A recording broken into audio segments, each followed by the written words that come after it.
The Declaration says that there are certain inalienable rights that we have, and that the purpose of government is to protect inalienable rights. Now, when you look at inalienable rights, how many are there? Well, the Founding Fathers identified roughly 24 inalienable rights. There's 16 to 19 that are embedded in the Bill of Rights and the Declaration, but they have about 24 or so of those inalienable rights. And I think there's easy to say that those inalienable rights are under attack today, and they're under attack by so many who don't even have a clue what they are. They think they can set aside free speech or religion or press or protect. Well, I'll talk about press in a minute, but they think they can set aside those rights kind of arbitrarily for the sake of a pandemic that's come through. And let me point out, these are not unprecedented times in America in many ways. If you study history, we've had a major pandemic about every 15 to 18 years throughout American history. You can start back 1633 with the yellow fever pandemic, or excuse me, the smallpox. You can go to yellow fever. We've had scarlet fever pandemics. We've had measles pandemics. We've had several cholera pandemics. We've had all sorts of different flu epidemics. I mean, just, there's so many. So this is nothing new. And by the way, point out, as much as we're hearing about how lethal this thing is, if you go to the yellow fever epidemic of 1793, the mortality rate in cities like Philadelphia was 25%. So let me set the stage here. There's 2.64 million people in Dallas County. If we had had the same mortality rate they had in the yellow fever epidemic of 1793, we would have 600,000 Dallas Countyans dead right now. We have 111 dead. This is nowhere close to the mortality of previous epidemics. If you look at something like the smallpox epidemic, today the COVID mortality rate is 1/100th of 1%. That's what it is right now. The smallpox epidemic in 1633, the mortality rate was 70%. So out of 330 million Americans, we would have roughly 240 million dead right if we had the same mortality rate. So this is not a mortality. We regret every single life that's been lost. But the seizure of power over something that supposedly is so dangerous, oh my goodness, this is only the 8th most dangerous thing in America right now. All the COVID deaths put together, there's 7 things that have a much higher death rate in America than COVID does. So why do we lose constitutional rights to something that's number 8 on the list? That doesn't make any sense. So when you look historically, but that comes from knowing something about history and the Constitution. So what rights are now, I will say the difference today with all the previous pandemics is how our public officials are responding to it.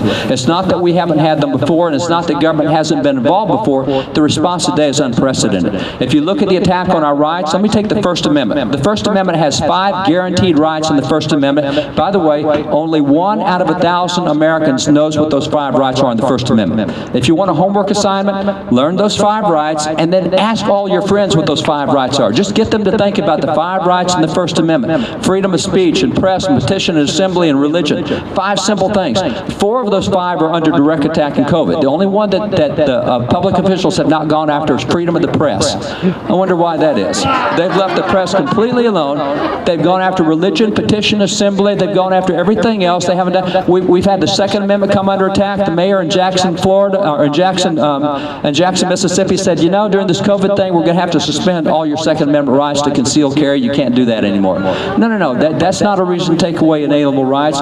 You have the same thing when you get to the Third Amendment. The Third Amendment simply says government's not to set up camp in our house. They've done that. They've moved in. They're doing social distancing even in certain homes, telling people what they can and can't do in their homes. And no. Third Amendment says you can't do that.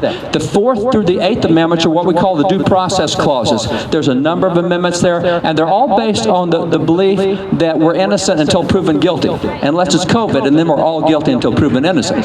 So we're not going after those who have COVID. We're going after all the people who don't have COVID. We're not going to let you talk about it, not going to let you assemble about it. And you see, we go through all these inalienable rights, and there's a bunch there.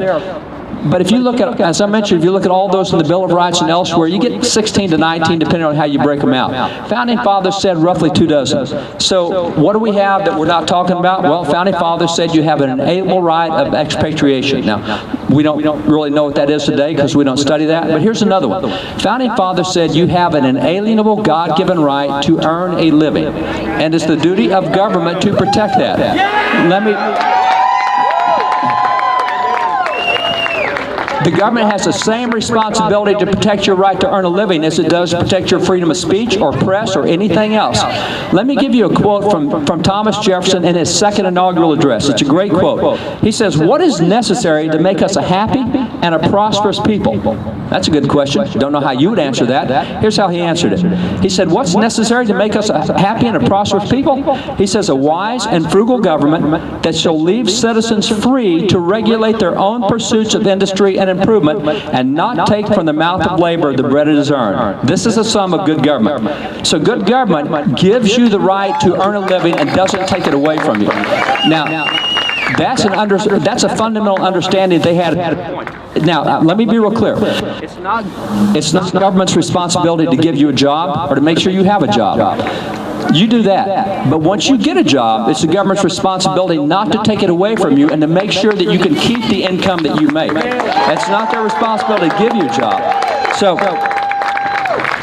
So that right to have a job and earn a living is fundamentally an inalienable right. If you understand the Declaration, the purpose of government is to protect inalienable rights. That's what the Constitution guarantees. So that should have been done all along. Shutting businesses down this way is unprecedented. That is the one thing that's never happened in any previous pandemic, is complete closure of business. It's never happened before. That's what's unprecedented. But then we know less of the Constitution today than in any previous generation. So we've allowed it. We put up with it. You really can't do that. So let me close with a couple of quotes. One quote comes from George Washington. George Washington, as he was leaving public office after leading in some way in America, militarily, politically, some way, for 40 years in America, as he's going out of office after 2 terms as president, this is what he reminded us. It's really a warning, if you will. He says, it is important that the habits of thinking in a free country, and free country, you need to have free thinking habits, you need to think freely. He says it's important that the habits of thinking in a free country should inspire caution in elected officials that they confine themselves within their respective constitutional spheres. He said the spirit of encroachment, that is the spirit to go beyond what's constitutional, tends to create a real despotism. It's a great warning. You stay within the Constitution, your freedoms are guaranteed. You get without that, you start losing your freedoms. But again, it goes back to knowing the Constitution, and again, we don't teach that in schools like we used to. We don't have the civic stuff we used to. Americans don't know it. So here's the final quote I'll give you. It's a challenge, if you will. And by the way, let me point out that this stuff is being litigated. We talked to an attorney yesterday who now has legal action going in 40 different states. He's a Supreme Court attorney.